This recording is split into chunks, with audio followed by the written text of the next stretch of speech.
let me remind you that the title of this class is An Introduction to Greek Grammar. Now you may be getting into this and go like, wow, this is overwhelming. Understand, there are crazy people who spend their entire lives studying Greek grammar. It's that beautiful and that complicated. Just like there are people who spend their entire lives studying trees or bugs or flowers or whatever. When you get into the details, yeah, it's an ocean, it's a universe. We're not trying to become experts here. What we're trying to do is learn enough so that we can swim through the ocean, so that we can understand the basics. So, don't feel bad if you look every now and then and go like, wow, that's overwhelming. Yeah, I mean, it's a language. There's a lot to it. But we don't need to understand all the details to swim, right, in this ocean, okay? We don't need to understand every starfish and every chemical reaction that takes place. That's not what we're trying to do.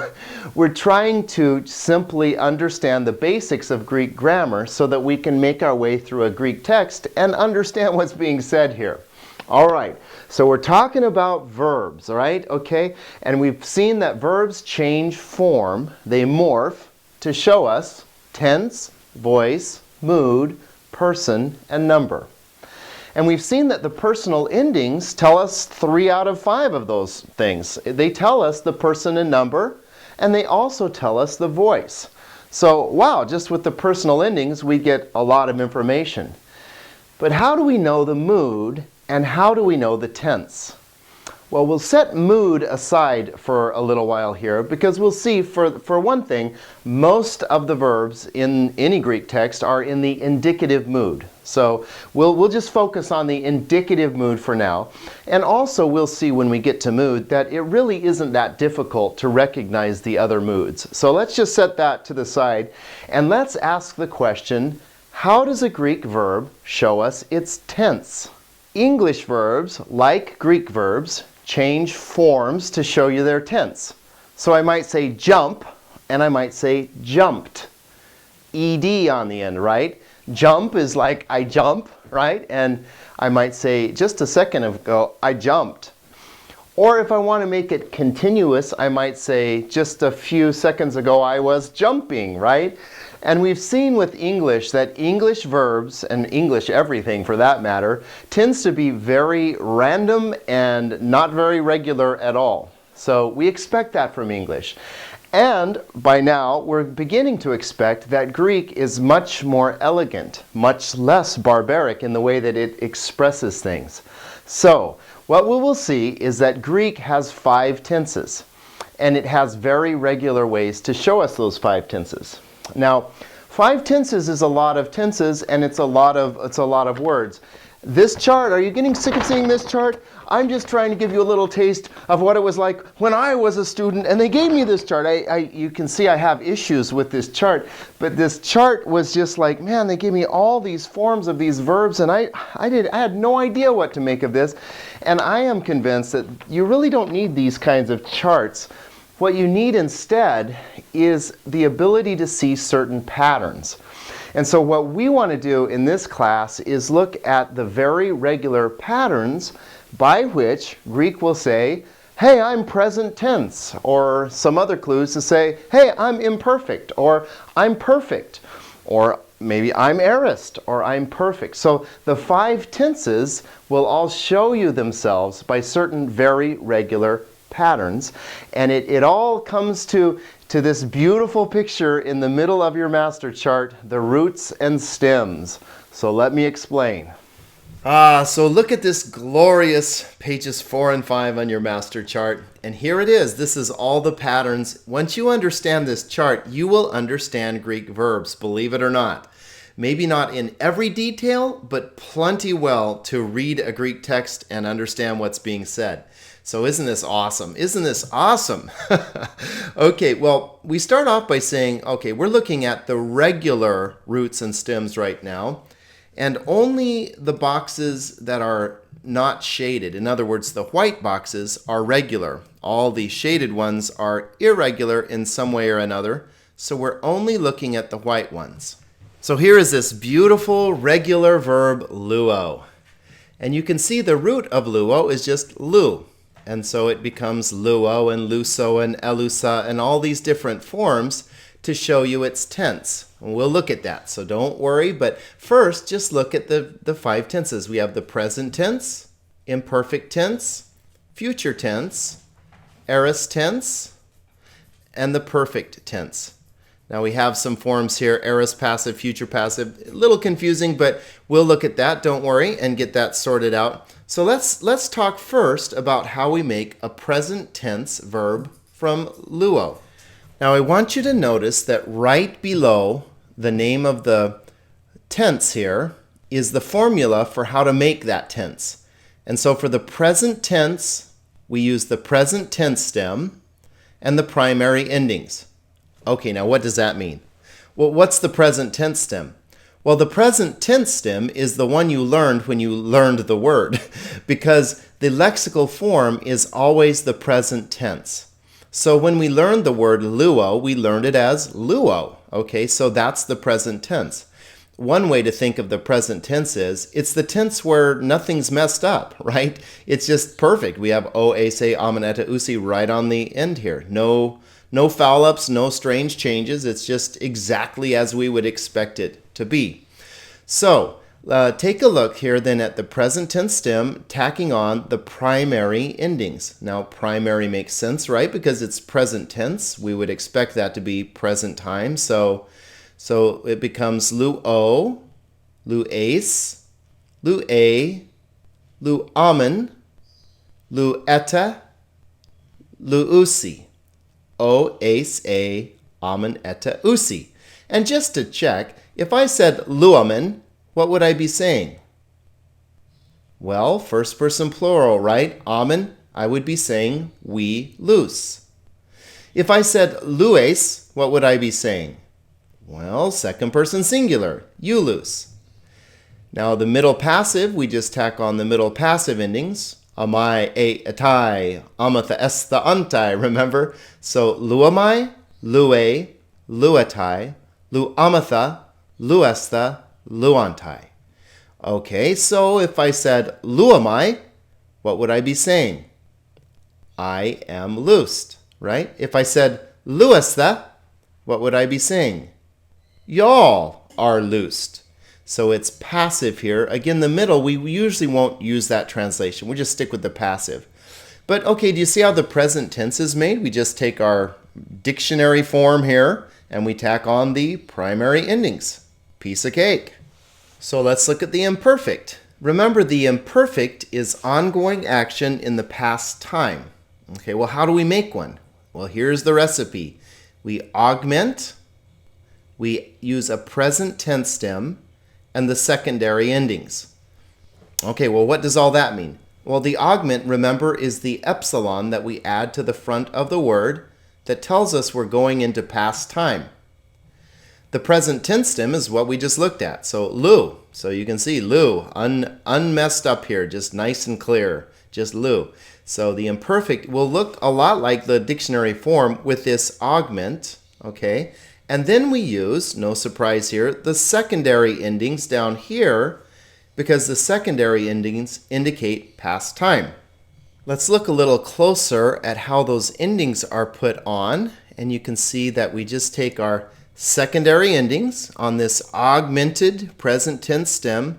So for example, eluon, right here, right, means I was loosing. Elus means you were loosing. Eluin means he, she, or it was loosing. Eluamen means we were loosing. Elueta means y'all were loosing.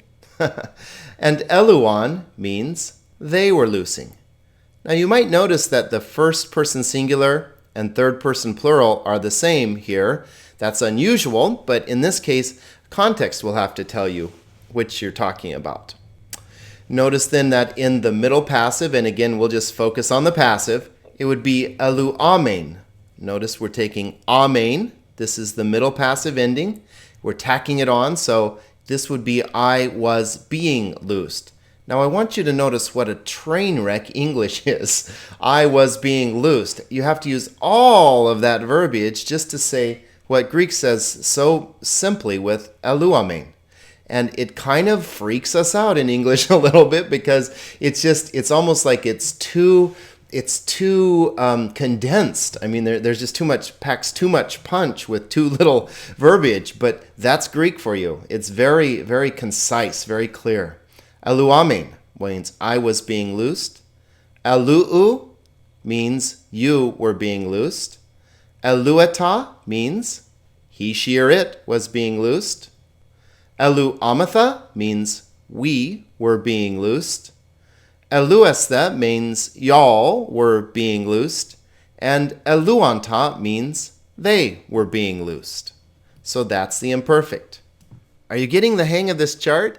You look at the tense and you see the formula for making that particular tense. So for a future, it's a sigma before the primary endings. I'll bet you could explain this without me even going over it. But just in case, see this nice row of sigmas here? Okay, that means we're future. Sigma before the primary endings. That only makes sense, right? We wouldn't use secondary past time endings for a future tense. The sigma shoves it into the future here. So luso is I will loose. Luces, you will loose.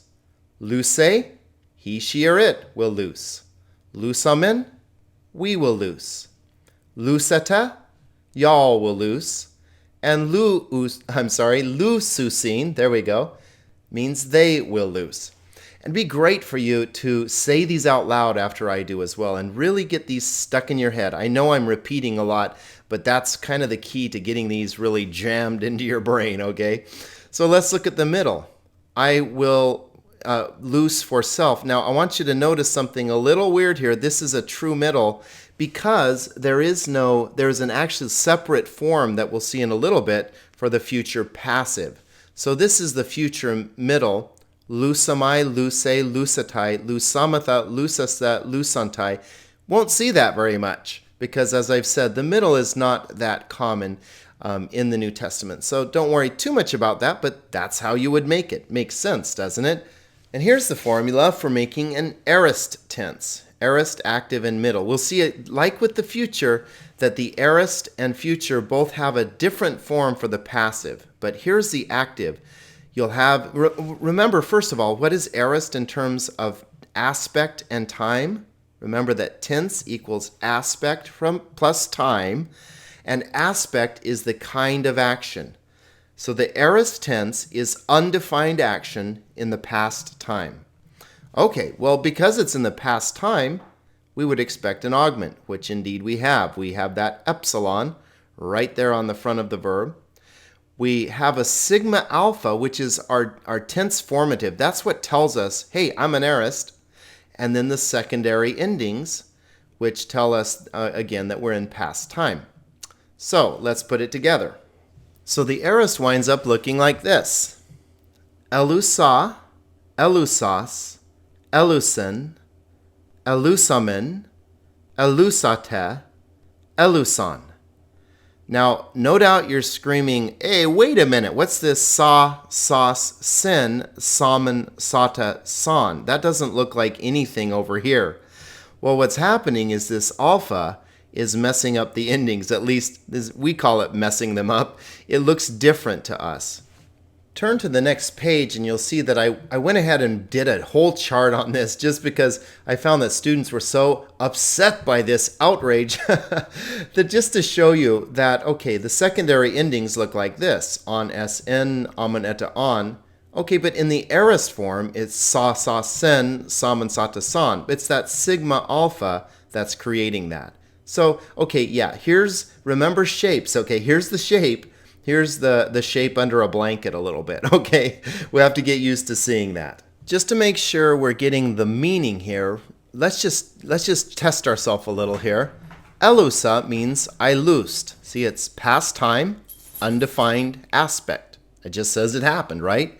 So what would be elusate? Would mean y'all loosed, right? And if I said elusata, I would mean that he, she, or it loosed for him, her, or itself. Okay. Again, the middle, a true middle, is not that common, so we won't spend too much time over on this, but elusamen, eluso, elusata, elusamatha, elusaste, elusanta. Okay, get to where you can say those things like that. But just make sure that when you see elusas, for example, it means you loosed. You see that second person singular. It's you. It's past time. It's undefined. You loosed. All right, let's focus our attention now over on the right-hand side of the tree and look at the perfects and then at these passive forms. Then we've got it. So what about these perfects? Now, how do I know the formula for the perfect? Remember, right underneath the name of the tense is the formula. And the formula for a perfect active is reduplication, a kappa, and a primary active ending. Okay, the formula for the perfect middle passive will be a reduplication, no kappa, no connecting vowel, and a primary middle passive ending. Now let's zoom in and look at that a little closer. But wait a minute, I'm using some language you've never heard before. What is reduplication? Well, for starters, it seems a little redundant to me. Duplication would be good enough, but anyway, we call it reduplication.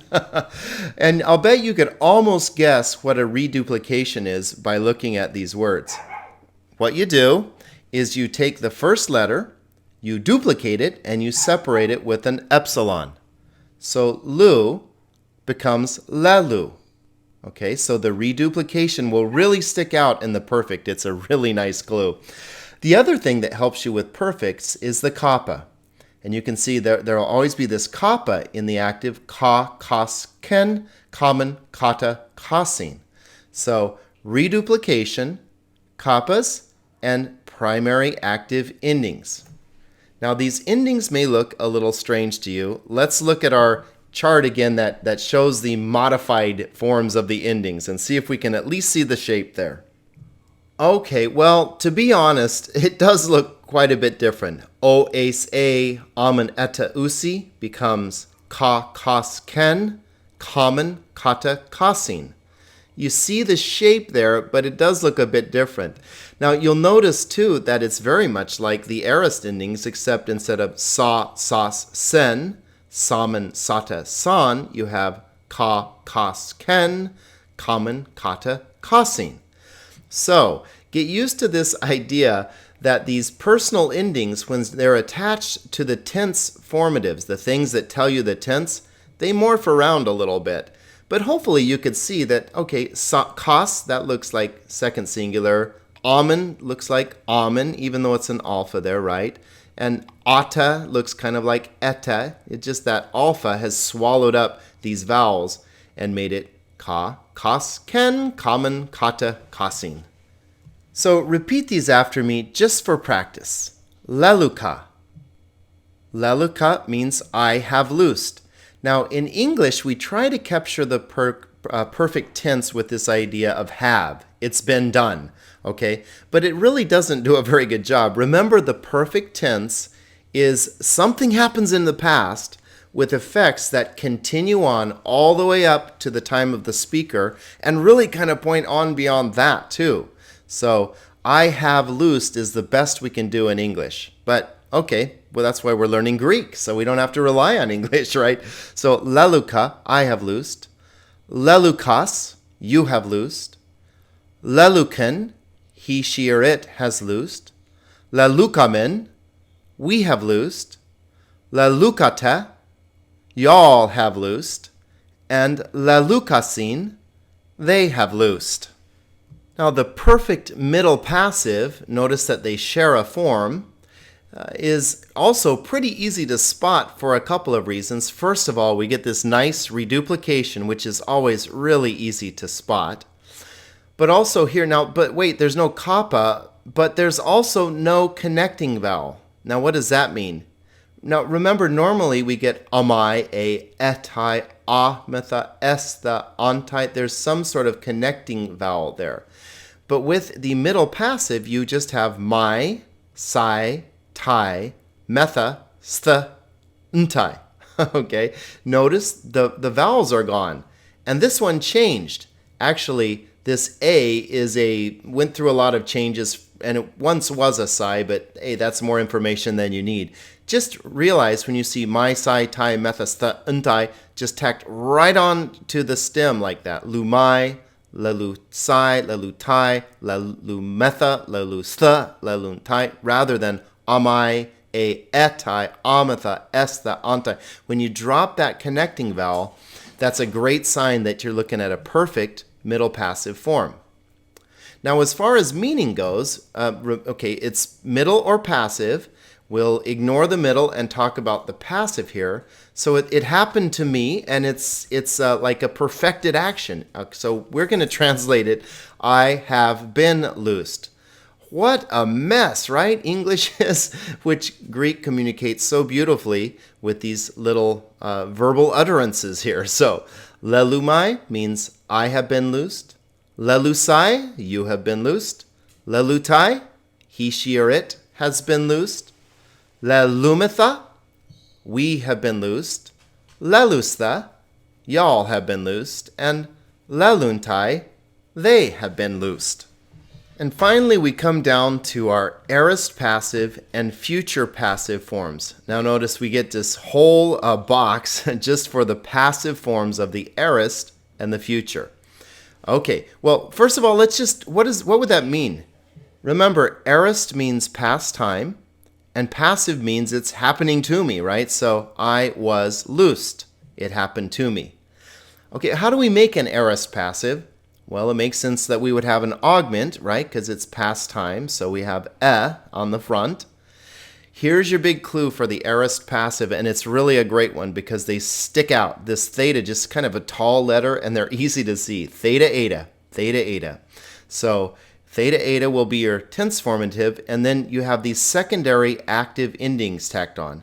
Now, I've always thought it's strange that we use secondary active endings on an aorist passive, but you can see that the theta, eta swallows up most of the information anyway, so it's not too confusing. So, eleuthein means I was loosed. Eleuthes means you were loosed. Eleuthe means he, she, or it was loosed. Eleuthemen means we were loosed. Eleutheta means y'all were loosed. And eleutheson means they were loosed. Again, if you want to look at this chart that shows what happens to these endings when they get attached to the tenses, here it is, the aorist passive. So from on, sn, amen, eta, on becomes thein, thes, the, themen, theta, theson. So yeah, it's morphed around quite a bit. But hopefully you could tell person and number by these little clues on the end. And then the theta, eta tells you aorist passive. The future passive form is actually built off of the aorist passive form, which is really strange. It's just how it is, but it's just theta, eta, sigma. So here's our sigma again, which helps us out that when you see the sigma before the personal endings, think future. Now this one makes a little more sense. Passive, theta, eta, kind of has that passive feel to me. And then the sigma tells me future, and it uses the primary middle passive endings. Of course, in this case, it's a true passive because there was a separate form for the future middle. So this means I will be loosed. Lu thesamai. Lu these, you will be loosed. Lu thesetai, he, she, or it will be loosed. Lu thesamatha, we will be loosed. Now, just pause right here. That's a long way from luo, isn't it? Lu thesamatha. But if you recognize thes as the future passive clue and amatha as your first person plural passive ending, thes amatha is actually just two little bits of information. I mean, when we don't know that and we see a word like luthe samatha, we think, how in the world will I ever find the verb in there? Well, because we recognize these things as grammatical clues, right? Luthes amatha. All right, we will be loosed. Luthesestha, y'all will be loosed. And luthesantai, they will be loosed. Okay, I understand you feel like you just got thrown in the ocean. This is a lot of information, but just back up, zoom out here, and let me just remind you what all we're doing, and we have a lot of time to let this information sink in. So this is like overview. It shows you how we make all the various kinds of verbs in Greek. These are the patterns. So underneath each of the tenses is the formula. So take a look at those and just study this chart over and over until it makes sense to you how we're putting these various clues together to tell us the tense of the verbs. Just like a plant that starts in the ground and it has the roots and then it goes up and then it branches into various parts and pieces and it becomes this thing of beauty. The Greek language is like that. Every Greek verb multiplies into all of these forms. It can be pretty overwhelming. Like imagine you were an aphid or some little bug up there in this tree. You could feel pretty lost up there. And I think that's how Greek students often feel when they first start because they don't see the pattern to it all. But as we work our way through, I hope you'll come to see that the way that the Greek verb starts from the roots and goes on up into all these different forms is really quite consistent and quite an amazing thing, not unlike this maple tree here.